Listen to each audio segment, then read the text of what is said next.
Commander Jake Morrison stood in the observation deck of Unity 7 and watched the stars with tired eyes. He had been on duty for 16 hours straight because 3 of his crew members were down with the station flu, and someone had to monitor Earth's outer perimeter. The coffee in his hand had gone cold an hour ago, but he kept sipping it anyway because it gave him something to do, while the scanners hummed their endless song of empty space. Unity 7 was one of 12 orbital defense stations that circled Earth at various points beyond the moon, and Jake had always thought his job was more about watching for asteroids than any real threat, because humanity had been lucky so far in the galaxy. The other species out there had mostly ignored Earth since first contact 60 years ago, and humans had been happy to stay small and quiet and unnoticed in their little corner of space. The alarm changed everything. Jake dropped his coffee cup, and it bounced across the deck in the low gravity as red lights flooded the command center and the computer started screaming about multiple contacts at the edge of sensor range. He pulled himself to the main console and felt his stomach drop when he saw the readings because these were not asteroids or ice chunks or any natural phenomenon.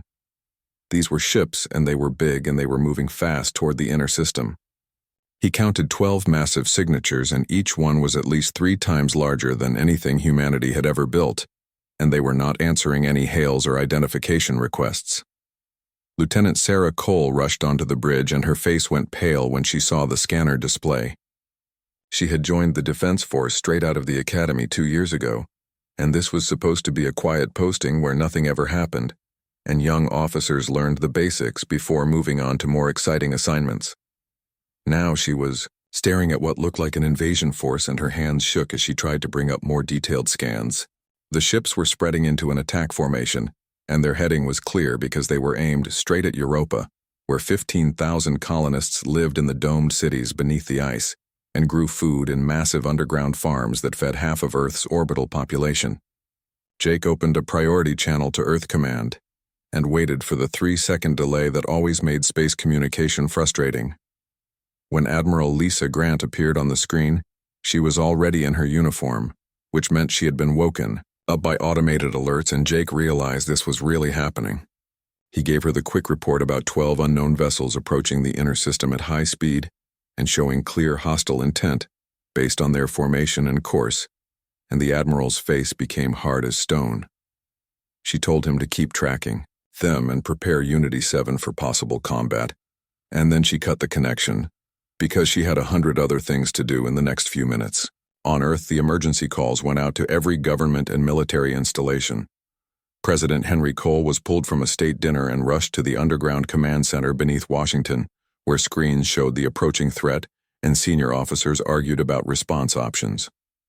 Someone mentioned the Galaxy Council and Ambassador Patricia Wells, who was stationed at their massive diplomatic complex 300 light-years away, and the president ordered an immediate message sent requesting emergency aid under the protection clauses that were supposed to shield developing species from aggression. The first battle started near Jupiter when Captain Ryan Hughes led a hastily assembled fleet of 30 human vessels out to meet the unknown attackers. Ryan had been a cargo hauler captain before joining the Defense Force, and he knew his ships were designed for exploration and light patrol duty and not for fighting something like this. The human vessels were sleek and fast, but their weapons were basically just upgraded mining lasers and basic missile systems that had never been tested against military-grade shields. When the two forces met near the orbit of Ganymede, the engagement lasted less than 20 minutes, and it was a slaughter. The enemy ships opened fire with plasma cannons that burned through human shields like they were paper. Ryan watched from the bridge of his flagship Horizon as the destroyer Valiant took a direct hit and simply came apart in a ball of white fire that took 200 crew members into the black. He ordered evasive maneuvers, but the enemy weapons tracked his ships with computer precision, and another vessel called the Mercury went spinning away with its engines destroyed and hull breached in 40 places. Ryan tried everything he knew and launched every missile his fleet carried, but the enemy shields absorbed the impacts without even flickering, and then they fired again, and 3 more human ships died in the space of a minute. Ryan gave the order to retreat, because staying meant dying and achieving nothing. His remaining ships scattered and ran for the inner system, while the enemy fleet continued its steady advance toward Earth. Behind them floated the wreckage of 18 human vessels and over 3,000 bodies that would drift forever in the cold dark of space. The survivors broadcast everything they had recorded back to Earth Command, and when Admiral Lisa Grant saw the footage, she understood immediately that humanity was facing something far beyond their ability to resist with conventional forces. The enemy fleet was identified 2 hours later when their commander finally responded to human hails. He called himself War Master Thexvor of the Kralix Dominion, and he spoke in perfect English that had been learned from intercepted human broadcasts. He told Earth that their system now belonged to the Kralix Empire, and that humans had one day to surrender all military forces and prepare for occupation. Resistance would result in the destruction of all orbital colonies, followed by bombardment of Earth itself, until compliance was achieved. His message ended with footage of the battle near Jupiter, just to make clear that human weapons were useless against Kralix ships.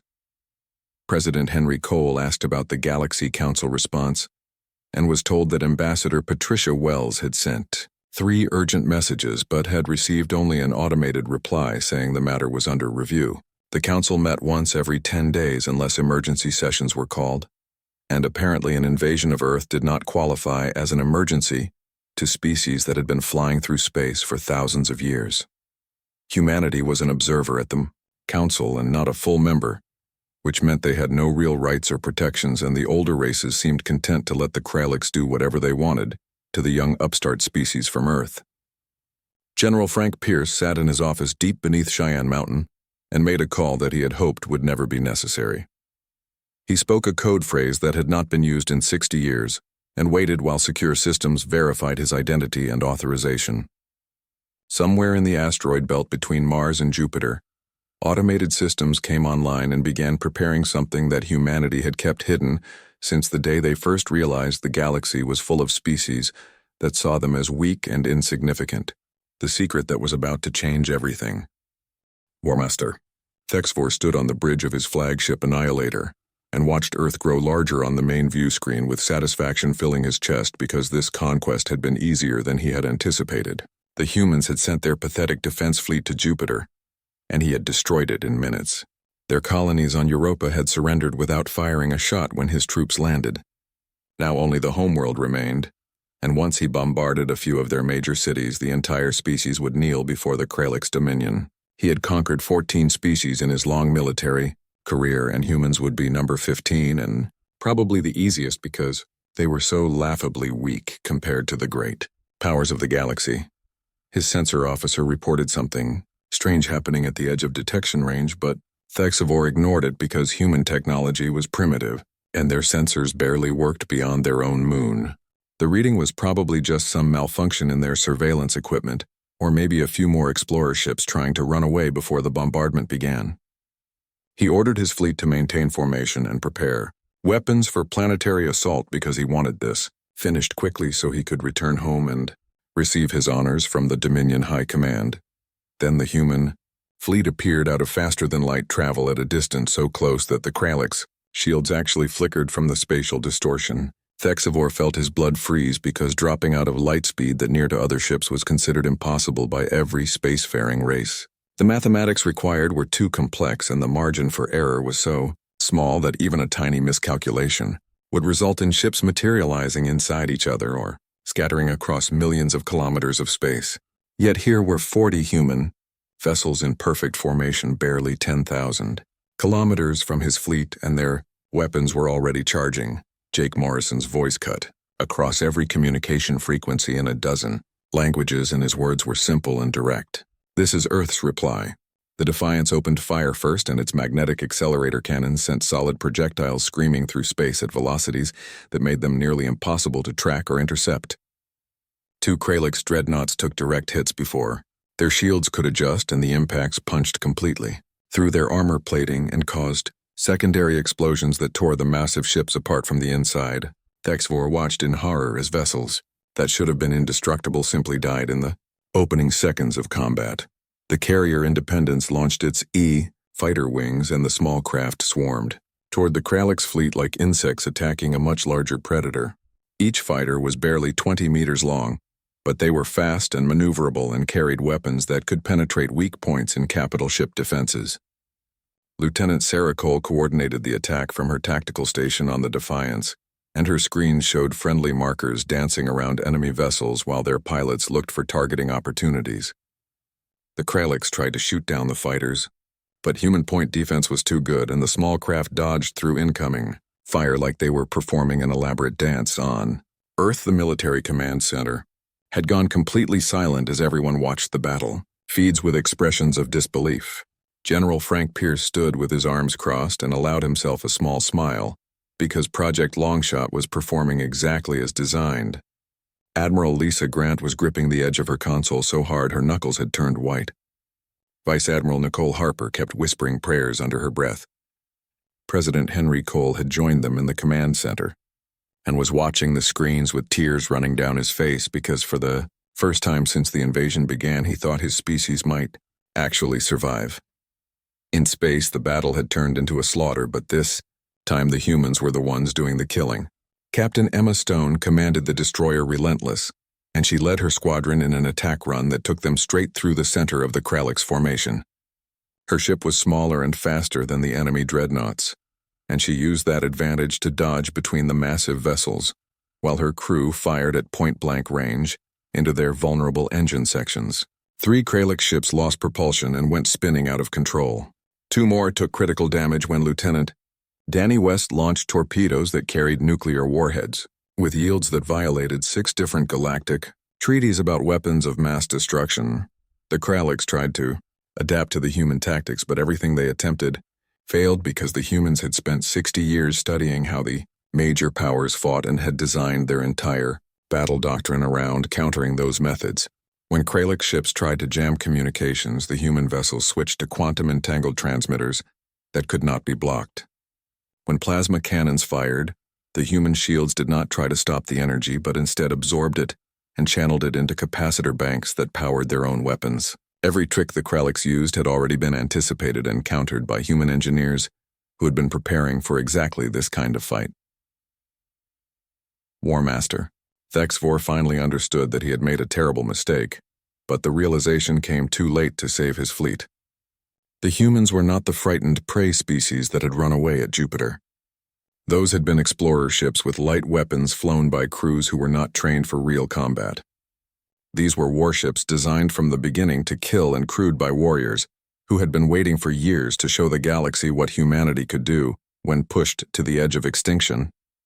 He tried to order a retreat, but 3 human cruisers had positioned themselves to block the most direct escape route, and his remaining ships were scattered and unable to form a proper withdrawal formation.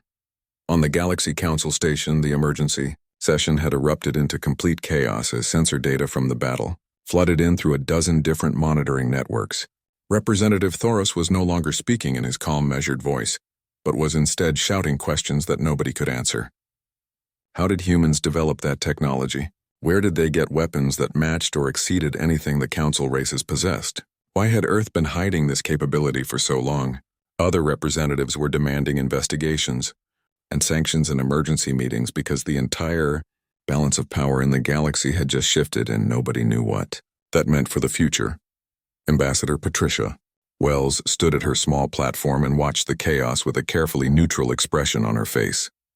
She had known about Project Longshot for 3 years, but had been sworn to secrecy because revealing it too early would have brought Council sanctions and inspections that would have shut down the program. Now she was watching the older races panic as they realized that humanity was not weak and helpless, but had instead been quietly building the strength to stand on equal footing with any power in the galaxy. She felt a moment of satisfaction seeing Thoros and the others scramble to understand what had happened. High Counselor Zephix rose from his throne and called for order in a voice that carried authority, earned over 600 years of life. The chamber slowly quieted as representatives turned their attention to the ancient leader. He looked at the holographic display that showed the battle near Earth, and his expression was thoughtful rather than alarmed. When he spoke, his words were careful and measured. What have they done? The question hung in the air because everyone understood it was not really asking about the battle but about the deeper implications of human technology and capability. The answer came as Jake Morrison's fleet drove the Kralix into full retreat. 5 dreadnoughts had been completely destroyed and their wreckage floated in spreading clouds of debris. 3 more were crippled and drifting with their crews abandoning ship before life support failed. 2 had lost all weapons and were broadcasting surrender signals. The remaining 4 vessels had managed to form up and were running for the outer system where they could safely jump to faster-than-light speed and escape. HFY was not among the survivors because the Annihilator had taken a direct hit from the Defiance's main cannons and exploded with such force that pieces of the flagship were still raining down on Earth's upper atmosphere. Jake sat in his command chair and watched the enemy flee while his crew cheered and hugged each other in celebration of their victory. Lieutenant Sarah Cole was crying and laughing at the same time. Captain Emma Stone was already composing her after-action report. Across the fleet, thousands of men and women were realizing that they had just fought the most important battle in human history, and won decisively. But Jake was thinking about what came next because the galaxy had been watching this fight, and now everyone knew that Earth was not a weak species to be pushed around by stronger powers. The Kralix would be back with reinforcements. The Council would demand explanations. Other species would either want to be friends or enemies based on their own interests and fears. Humanity had revealed its hidden strength, and there was no way to put that secret back in the box. Earth had won this battle, but the war for their place in the galaxy was just beginning, and it would be fought with diplomacy and politics as much as with weapons and warships.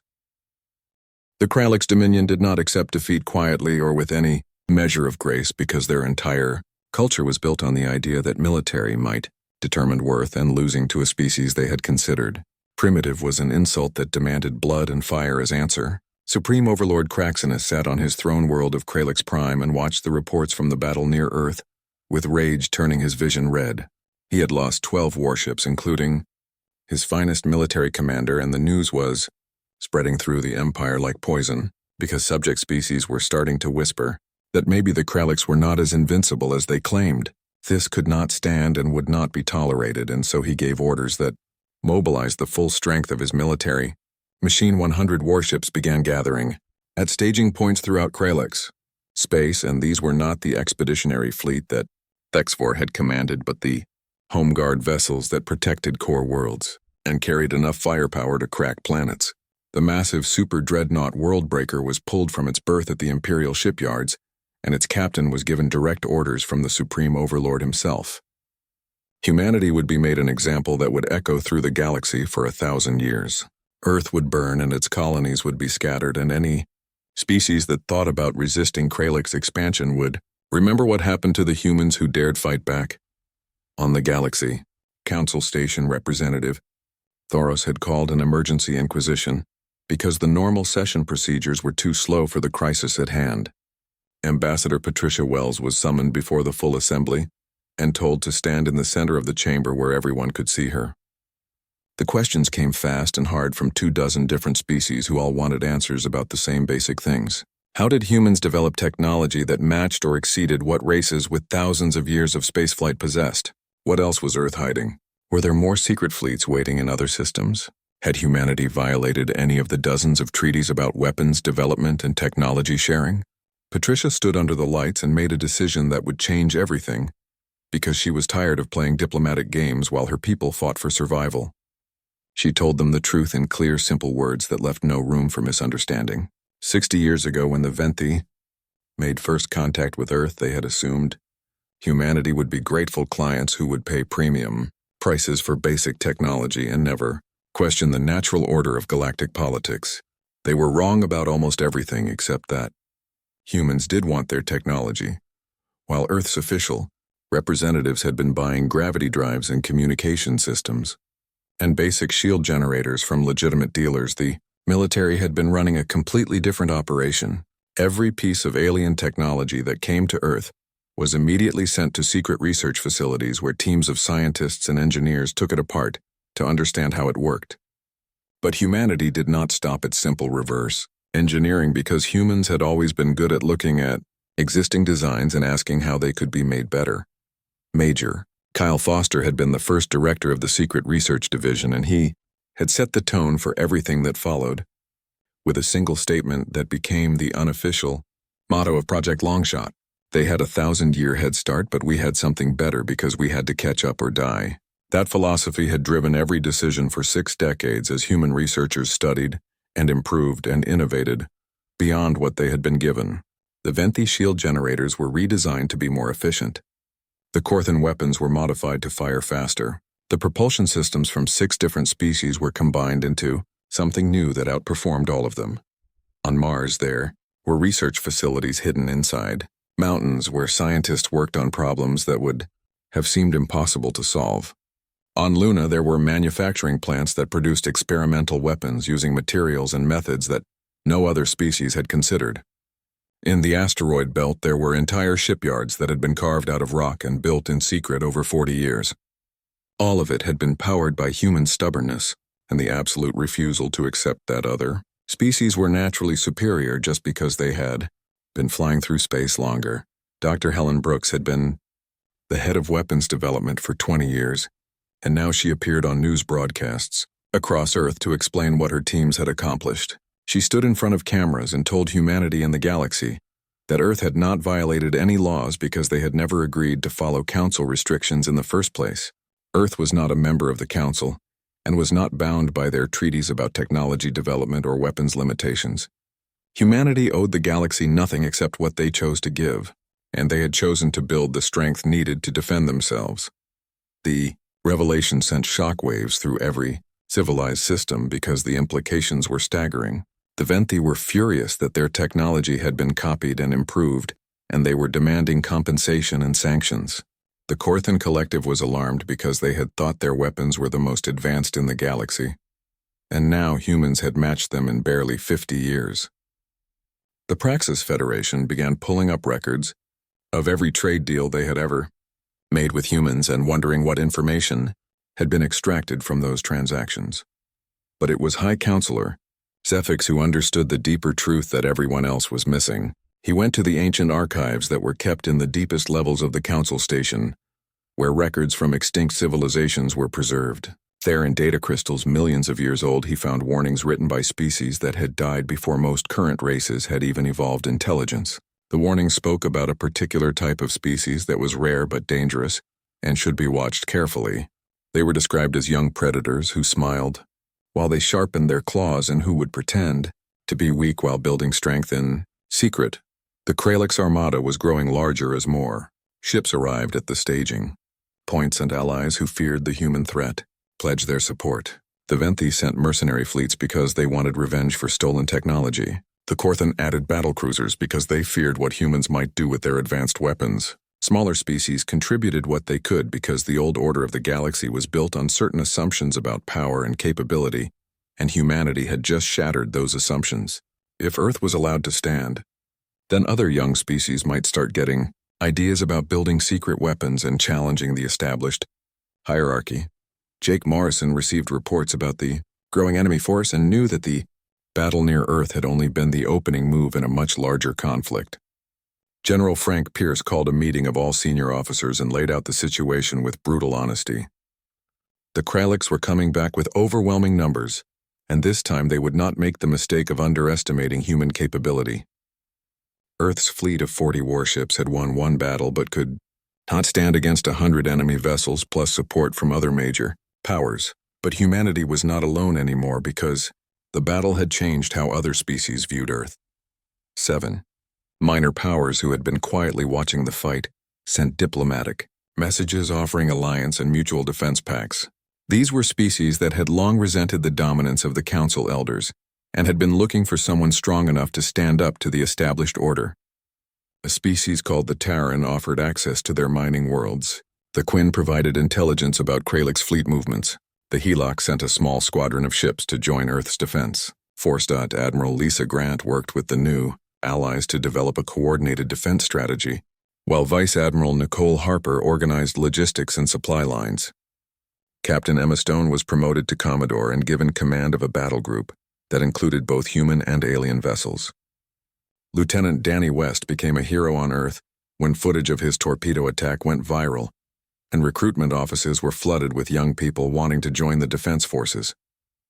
The entire planet mobilized for war in a way that had not been seen since the ancient conflicts before humanity reached the stars. Ambassador Patricia Wells stood before the Council one more time and delivered a statement that had been carefully prepared by President Henry Cole and his advisors. Earth would accept full membership in the Galaxy Council, but only as an equal partner with full voting rights and no restrictions on their military or technology development. Human knowledge would be shared selectively with trusted allies and not surrendered to Council inspection teams. And most importantly, any species that attacked Earth or its allies would face the full military might of humanity and their growing coalition of partners. The chamber erupted in argument and debate, but High Counselor Zephix raised his hand for silence. He looked at Patricia with eyes that had seen empires rise and fall, and said that the Council would vote on Earth's terms. For the first time in 2,000 years, the fundamental structure of galactic government was being challenged and changed. The old order was crumbling and a new age was beginning, whether the elder races liked it or not. Jake Morrison prepared his fleet for the coming battle and knew that this time would be different because the enemy would be ready and the fight would be harder. But he also knew that humanity had allies now, and that Earth had proven it could stand against the great powers of the galaxy. The Kraliks were coming with everything they had, but humans were no longer alone and no longer hiding. The real war was about to begin. The final battle was set to take place in the Epsilon Eridani system, because Jake Morrison had chosen the location carefully after studying the star charts and consulting with his tactical advisors. The system had 3 gas giants whose gravity wells could be used for tactical advantages in an asteroid field that provided cover for smaller ships, and the distance from Earth meant that even if the battle went badly, the enemy would still be far from the homeworld. The Kraliks Armada arrived right on schedule with 160 warships that filled the sensor screens with angry red markers, and Jake watched them come with a calm that surprised even himself. Supreme Commander Craxness led the fleet personally, aboard the massive super dreadnought Worldbreaker, because he wanted to be there when humanity was crushed, and he had brought overwhelming force to ensure there would be no repeat of the embarrassment at Earth. He had Kralix warships and Venthi mercenaries, and Korthan battlecruisers and support vessels from a dozen smaller species who all wanted to see the upstart humans put back in their place. His fleet outnumbered the human forces more than 2 to 1, and every ship was crewed by experienced warriors who had fought in dozens of campaigns across the galaxy. Earth's fleet gathered in defensive positions around Epsilon Eridani's 4th planet, and the formation included 70 human vessels plus another 30 ships from the allied species who had pledged their support. Captain Emma Stone stood on the bridge of the destroyer Relentless and ran through final weapons checks while her crew prepared for what everyone knew would be the hardest fight of their lives. Lieutenant Danny West was at his tactical station, and his hands were steady on the controls despite the fear that twisted in his gut. Across the fleet, thousands of men and women made peace with the possibility that they might not survive. The next few hours, Admiral Lisa Grant commanded the overall defense from her flagship Roosevelt, but she had given tactical control to Jake Morrison because he had proven himself in the first battle, and his instincts were better than anyone else in the fleet. Jake sat in the command chair of the Defiance and studied the enemy formation, while Lieutenant Sarah Cole fed him data about ship positions and weapon ranges and probable attack vectors. He had spent weeks planning for this moment and running simulations, and now all of that preparation would be tested against an enemy that would not make the same mistakes twice. Jake opened a channel to the entire fleet and gave a speech that was nothing like the grand orations that military commanders were supposed to deliver before major battles. He simply told his people that they were fighting because nobody else would fight for them, and that they would win because there was no other choice except extinction.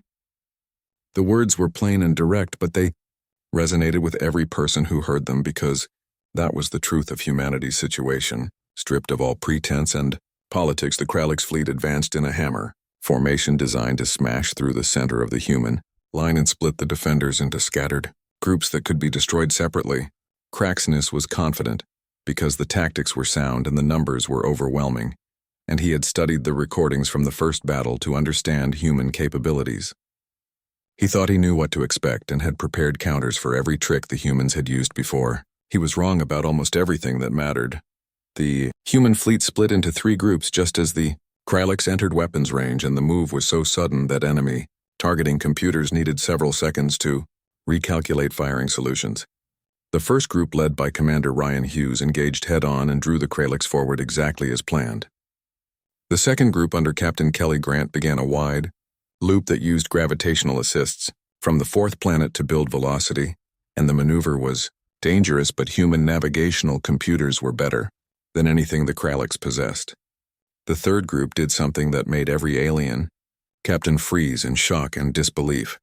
Jake Morrison ordered his squadron to jump to faster than light speed while still inside the battle zone, surrounded by gravity wells and moving ships and spatial distortions that should have made such a jump impossible. Every spacefaring race knew that faster than light travel required careful calculations in clear space and precise exit coordinates, because the mathematics were unforgiving and mistakes resulted in ships being torn apart or scattered across light years. But Lieutenant Sarah Cole had found a solution that nobody else had considered by using chaos theory and probability calculations that accepted a 30% chance of catastrophic failure in exchange for a tactical advantage that could win the battle. The jump worked and Jake's squadron reappeared behind the Kralliks' fleet in perfect formation, and their weapons were already firing before the enemy sensors registered what had happened. The Kralliks found themselves surrounded by human vessels attacking from 3 directions, with coordinated precision that spoke of months of drilling and practice. The massive world breaker became the focus of concentrated fire as 40 human ships targeted it, simultaneously with everything they had.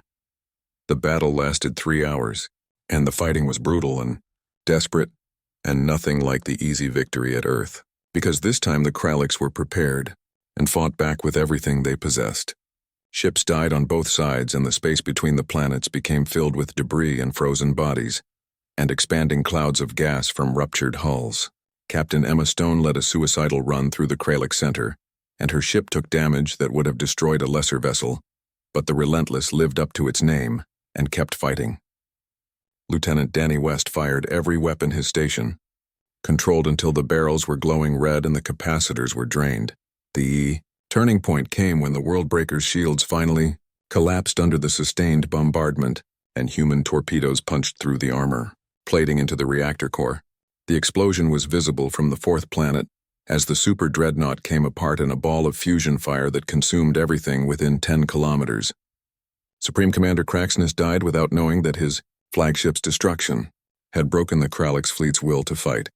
The remaining enemy vessels began to retreat in disorder, and the Venthi mercenaries abandoned the battle, entirely because they were not being paid enough to die for Krallik's pride. The Korthan cruisers broadcast surrender signals and requested terms. Smaller Allied vessels scattered and ran for the edge of the system, where they could safely jump away. Of the 160 ships that had entered the battle, fewer than 90 escaped, and many of those were damaged so badly they would never fight again.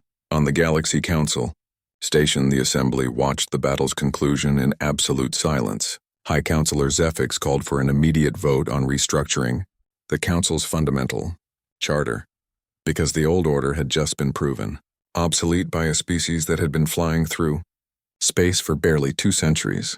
The vote was not unanimous, but the majority was clear enough. Earth would be offered full membership with complete rights and equal standing. More than that, the Council itself would be reformed to include voices from younger species and limit the power of elder races who had grown comfortable in their dominance. Ambassador Patricia Wells accepted the offer, but laid out conditions that made several representatives uncomfortable. Earth would join as an equal partner and not a subordinate. Human technology would be shared with trusted allies but not surrendered to Council inspectors. Any species that threatened Earth or its coalition would face military consequences.